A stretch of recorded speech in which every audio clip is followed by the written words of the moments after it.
ನೋಡಿ ನಿಮ್ಮ ಕೋಳಿ ಮರಿಗಳು ಇದೇ ಥರ ಸಾಯ್ತಿದೆಯಾ? ಇದು ಯಾವ ರೋಗ ಅಂತ ಗೊತ್ತಾಗಬೇಕಾ? ಇದಕ್ಕೇನು ಟ್ರೀಟ್ಮೆಂಟ್ ಮಾಡಬೇಕಾ? ಸೊ ವಿಡಿಯೋ ಫುಲ್ ನೋಡಿ.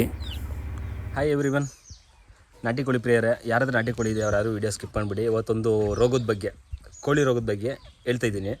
ಇದು ನಮ್ಮ ಕೋಳಿ ಮರಿಗಳಿಗೆ ಬಂದೈತೆ. ಸೊ ಅದ್ರ ಬಗ್ಗೆ ಕೆಲವ್ರಿಗೆ ಗೊತ್ತೇ ಆಗಲ್ಲ ಈ ರೋಗ ಬಂದಿರೋದು.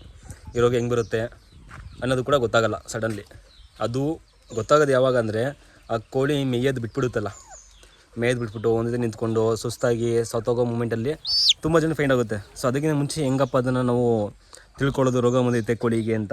ಈ ದಪ್ಪ ಕೋಳಿಗೆಲ್ಲ ರೋಗ ಬಂದರೆ ತಡ್ಕೊಳ್ಳುತ್ತೆ, ಅದಕ್ಕೆ ಇಮ್ಯುನಿಟಿ ಪವರ್ ಚೆನ್ನಾಗಿರುತ್ತೆ ಮತ್ತು ಮೇಯುತ್ತೆ, ತಡ್ಕೊಳ್ಳುತ್ತೆ.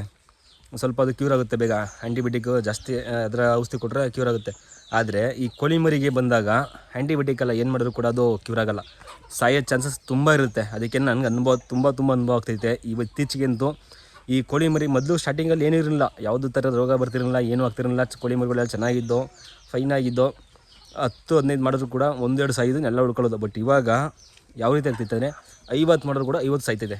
ಅದು ಒಂದು ಜನದ ಕಣ್ಣಿನ ದೃಷ್ಟಿ ಬಿದ್ದೈತೆ, ದೃಷ್ಟಿ ಥರ ಆಗೈತೆ. ಮೇಯ್ನ್ ಅದು ಒಂದೆಲ್ಲ ಹಳೆಗಾದೆ ಮಾತಿದೆಯಲ್ಲ, ದೇವ್ರ ದೃಷ್ಟಿ ಬೀರೋ ದೇವ್ರ ಕಣ್ಣು ಹಾಕರು ತಪ್ಪಿಸ್ಕೊಂಡಂತೆ. ಆದರೆ ಜನದ ಕಣ್ಣು ಬೀರೋ ತಪ್ಪಿಸ್ಲಿಕ್ಕಾಗಲ್ಲ ಅಂತಾರೆ. ಆ ಥರ ಇನ್ನೊಂದು ಗಾದೆ, ದೇವ್ರ ಕಣ್ಣು ಬಿಟ್ಟರೆ ಉದ್ಧಾರ, ಜನ ಕಣ್ಣು ಬಿಟ್ಟರೆ ಗೋವಿಂದ, ಆ ಥರ ಆಗ್ಬಿಟ್ಟೈತೆ. ಈ ಸೈಡಲ್ಲಿ ಪಿಕ್ಚರಲ್ಲಿ ನೋಡ್ತಿರ್ಬೋದು ನೀವು, ಯಾವ ರೋಗ ಅಂತ ಅದು ಕೋಳಿದು ನೋಡಿ, ಈ ಕಡೆ ಕಾಣಿಸ್ತಿರೋ ಸೈಡಲ್ಲಿ ಹಾಕಿದ್ದೀನಲ್ಲ. ಸೊ ಇದೇ ರೋಗ. ಇದು ಯಾವ ರೀತಿ ಬರುತ್ತೆ ಅಂದರೆ ಕೋಳಿಗಳಿಗೆ ಫಸ್ಟು ಮರಿಗಳಿಗೆ ಬರುತ್ತೆ. ಅದಕ್ಕೆ ಮರಿಗಳಲ್ಲಿ ಏನಪ್ಪ ಅಂದರೆ ಅದು ತುಂಬ ವೀಕಾಗಿರುತ್ತಲ್ಲ ಮರಿಗಳು, ಅಂಥದ್ದು ಕಾಣಿಸ್ಕೊಳ್ಳುತ್ತೆ. ಇದು ಒಂಥರ ವೈರಸ್ ರೋಗ. ಈ ಕಣ್ಣತ್ರ ಇರಿ, ಅದು ಕೋಳಿನ ಮರಿ ಹಿಡ್ಕೊಂಡು ನಿಮ್ಗೆ ತೋರಿಸ್ತೀನಿ, ಯಾವಾಗ ಗೊತ್ತಾಗುತ್ತೆ ಯಾವ ರೀತಿ ರೋಗ ಅಂತ. ಬನ್ನಿ ಆವಾಗ ತೋರಿಸ್ತೀನಿ ವಿಡಿಯೋನಾಗ ಆ ಕೋಳಿನ. ಆ ಥರ ರೋಗ ಬಂದ ತಕ್ಷಣ ಫಸ್ಟ್ ಆಫ್ ಆಲ್ ಏನು ಮಾಡಬೇಕಂದ್ರೆ, ನಾನು ನೋಡಿ ಈ ಸಪ್ರೇಟ್ ಕೂಡ ಹಾಕಿದ್ದೀನಿ. ಇವತ್ತು ಬೆಳಗ್ಗೆ ಒಂದು ಸ್ವತಃ ಸಪ್ರೇಟ್ ಕೂಡ ಹಾಕಿದ್ದೀನಿ ಮರಿನ. ಆ ಥರ ರೋಗ ಬಂದಿರೋ ಮರಿನ ಹತ್ರ ಏನಕ್ಕೆ, ಇದು ಒಂಥರ ವೈರಸ್ ಅಲ್ವಾ, ಒಂದು ಕೋಳಿಯಿಂದ ಒಂದು ಕೋಳಿಗೆ ಸ್ಪ್ರೆಡ್ ಆಗೋ ಚಾನ್ಸಸ್ ಜಾಸ್ತಿ, ಸ್ಪ್ರೆಡ್ ಆಗಿಬಿಡುತ್ತೆ ಬೇಗ.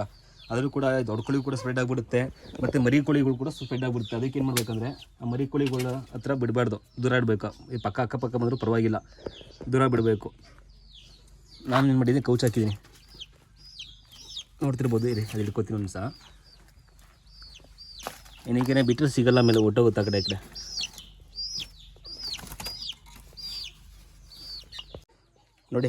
ನೋಡ್ತಿರ್ಬೋದು ನೀವು. ಇದು ನನಗೆ ಈ ಸತಿ ಬಂದಿರೋ ರೋಗ. ಇದು ಕೋಳಿಗೆ ಈ ಥರ ಕೋಳಿ ಮರಿಗಳು ಯಾವತ್ತೂ ಬಂದಿರಲಿಲ್ಲ. 1.5 ಇಯರಿಂದ ಯಾವುದೂ ರೋಗ ಕಂಡಿರಲಿಲ್ಲ. ಸೊ ಈ ಸಲ ಬಂದಿದೆ. ಇದಕ್ಕೆ ಏನು ಟ್ರೀಟ್ಮೆಂಟ್ ಮಾಡಬೇಕಂತ ಗೊತ್ತಾಗ್ತಿಲ್ಲ ಕೂಡ. ಆಲ್ಮೋಸ್ಟ್ ಒಂದು ಟ್ರೀಟ್ಮೆಂಟ್ ಹುಡುಕಿದ್ದೀನಿ, ಅದು ನಾಳೆ ವೀಡಿಯೋ ಮಾಡಿ ಹಾಕ್ತೀನಿ. ನೋಡ್ತಿರ್ಬೋದು ನೋಡಿ ಯಾವ ರೀತಿ ಐ ಕಟ್ಕೊಂಡಿದೆ. ಇಲ್ಲಿ ಏನಾಗಿದೆ ಅಂದರೆ ಕ್ಯೂ ಕಟ್ಕೊಂಡಿದೆ. ಇದೊಂಥರ ವೈರಸ್. ಇದು ಈ ಕೋಳಿದು. ನಾವು ಈ ಕೋಳಿನ ಈ ಥರ ಬಂದ ತಕ್ಷಣ ದಯವಿಟ್ಟು ಹೇಳ್ತಿದ್ದೀನಿ ಕೇಳಿ, ಅದನ್ನು ಸಪ್ರೇಟ್ ಮಾಡಿಬಿಡಿ ಆ ಕೋಳಿ ಮರಿನ. ಅದು ಗೊತ್ತೇ ಆಗಲ್ಲ ಈ ಥರ ಬಂದಿದೆ, ಒಂದು ರೋಗ ಇದೆ ಅನ್ನೋದು ಕೂಡ ಗೊತ್ತಾಗಲ್ಲ. ಚೆನ್ನಾಗಿರುತ್ತೆ, ಮೇಯ್ಕೊಂಡು ಒಂದು ಸೈಡ್ ಕಣ್ಣು ಥರ ಮೇಯ್ಕೊಂಡಿರುತ್ತೆ. ಸೊ ನಾವು ಅವಾಗವಾಗ ಕೋಳಿ ಅಬ್ಸರ್ವ್ ಮಾಡಿದಾಗ ಒಂದು ಕಣ್ಣು ಮುಚ್ಕೊಂಡಿರುತ್ತೆ. ಆ ಒಂದು ಕಣ್ಣು ಮುಚ್ಕೊಂಡು ಒಂದು ಕಣ್ಣಿಗೆ ಪರದಾಡ್ತಾ ಇರ್ತದೆ, ಹೊಡ್ಕೊತಾ ಇರ್ತದೆ. ಸೊ ಮೇಲೆಲ್ಲ ಸೈಡಲ್ಲಿ ನಿಂತ್ಕೊಳ್ಳುತ್ತೆ, ಒಂದೇ ಸೈಡ್ ಓಡಾಡ್ತಾ ಇರ್ತದೆ. ಅಂತ ನೋಡ್ಕೋಬೇಕು ಕೋಳಿನ. ಅದು ನೋಡಿಕೊಂಡು ಅದನ್ನು ಸಪ್ರೇಟ್ ಇಟ್ಬಿಡ್ಬೇಕು ಫಸ್ಟು. ನೋಡಿ ಈ ಥರ ಯಾವ ರೀತಿಯಾಗಿದೆ ನೋಡಿ. ಈ ಥರ ಕೋಳಿನ ಏನು ಮಾಡಬೇಕಂದ್ರೆ ಸಪ್ರೇಟ್ ಮಾಡಬೇಕು ಮರಿನ. ನೋಡಿ ಒಂದು ಸೈಡ್ ಕಣ್ಣಿದೆ, ಒಂದು ಸೈಡ್ ಕಣ್ಣೈತೆ, ಚೆನ್ನಾಗಿದೆ. ಇದು ಆಲ್ರೆಡಿ ಒಂದು ಸೊತ್ತಾಗಿದೆ, ಅದು ನೋಡಿರ್ಬೋದು ಸೊತ್ತಾಯಿತು. ಇದೊಂದು ಇದೆ.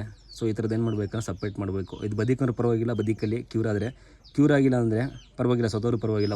ಏನಕ್ಕೆ 1ರಿಂದ ಬರೋ ಕೋಳಿ ಮರಿಗೆಲ್ಲ ಸ್ಪ್ರೆಡ್ ಆಗುತ್ತೆ. ಇದೊಂದು ವೈರಸ್. ಇದು ಕ್ರೋಜಾ ಅಂತ ಇದ್ರ ನೇಮು. ನೋಡ್ತಿರ್ಬೋದು, ಅದೆಲ್ಲ ಕ್ಯೂ ತುಂಬ ಕಡ್ಕೊಂಡೈತೆ ಆ ಕಣ್ಣಲ್ಲಿ. ಅದಕ್ಕೆ ಕ್ಯೂ ಕಡ್ಕೊಂಡಿರುತ್ತೆ ಅದು. ಇವಾಗ ಅದನ್ನ ಔಷಧಿ ಹಾಕ್ತೀವಿ ಅಂದರೆ ತುಂಬ ಸ್ಪ್ರೆಡ್ ಆಗುತ್ತೆ ಎಲ್ಲ ಕೋಳಿಗಳಿಗೂ. ನಿಮ್ಮಲ್ಲಿ ಕೂಡ ನಿಮ್ಮ ಹತ್ರ ಕೋಳಿ ಇರುತ್ತಲ್ಲ, ಆ ಕೋಳಿಗಳು ಕೂಡ ಕೆಲವೊಂದು ಈ ಟೈಮಲ್ಲಿ ರೋಗ ಬರೋ ಚಾನ್ಸಸ್ ತುಂಬ ಜಾಸ್ತಿ ಇರುತ್ತೆ. ಸೊ ಕೋಳಿಗಳನ್ನ ನೈಟ್ ಹೊತ್ತಿದ್ದಾಗ ಹಿಡ್ಕೊಂಡು ನೋಡಿ, ಆ ಕಣ್ಣ ಹತ್ರ ಮತ್ತು ಬಾಯಿ ಹತ್ರ ಈ ಊದ್ಕೊಂಡಿರುತ್ತೆ. ಸೊ ಅಂಥ ಕೋಳಿನ ಸಪ್ರೇಟ್ ಮಾಡಿಬಿಡಿ. ಅಂಥ ಕೋಳಿನ ಸಪ್ರೇಟ್ ಮಾಡಿ. ಅದ್ರ ಯಾವುದೂ ಕೂಡ ಬೇರೆ ಕೋಳಿ ಹೋಗ್ಬಾರ್ದು, ಮತ್ತು ಅದ್ರ ಮೇಯನ್ನ ಮೇಯ್ಬಾರ್ದು, ಮತ್ತು ಅದ್ರ ನೀರನ್ನ ಬೇರೆ ಕೋಳಿ ಕುಡಿಬಾರ್ದು. ಏನಾಗಾರ ವೈರಸ್ ಬ್ಯಾಕ್ಟೀರಿಯಾಸ್ ಸ್ಪ್ರೆಡ್ ಆಗಿಬಿಡುತ್ತೆ, ಪಟ್ಟಂದ್ರೆ ಸ್ಪ್ರೆಡ್ ಆಗುತ್ತೆ. ನೀವು ಅಷ್ಟೇ, ನೀವು ಒಂದು ಆ ಕೋಳಿ ಮಿಟ್ಟಿದಾಗ ನೀವು ಬೇರೆ ಕೋಳಿ ಹತ್ರ ಹೋಗಬೇಡಿ. ಹೋಗ್ಬೇಕಂದ್ರೆ ಹ್ಯಾಂಡ್ ವಾಶ್ ಮಾಡಿಕೊಂಡು ಸ್ಯಾನಿಟೈಸ್ ಮಾಡಿಕೊಂಡು ಹೋಗಿ. ಆ ಥರ ಬಂದ ತಕ್ಷಣ ಫಸ್ಟ್ ಆಫ್ ಆಲ್ ಏನಂದರೆ ಇರೋ ಬರೋ ಶೆಡ್ಡಿಗೆಲ್ಲ ಸ್ಯಾನಿಟೈಸ್ ಮಾಡಬೇಕು. ಇವಾಗ ಯಾವ್ದಾರ ಒಂದು ಸ್ಯಾನಿಟೈಸಿಂಗ್ ಇರುತ್ತೆ ಔಷಧಿ, ಅದೆಲ್ಲ ಮಾಡಬೇಕು, ಸ್ಪ್ರೆಡ್ ಮಾಡಬೇಕು. ಏನಕ್ಕೆ ಬ್ಯಾಕ್ಟೀರಿಯಾಸ್ ಎಲ್ಲ ಕಡೆ ಸ್ಪ್ರೆಡ್ ಆಗಿರುತ್ತೆ, ಒಂದು ಕೊಳಿದು ಹೋಗ್ತಾನೆ ಇರುತ್ತೆ.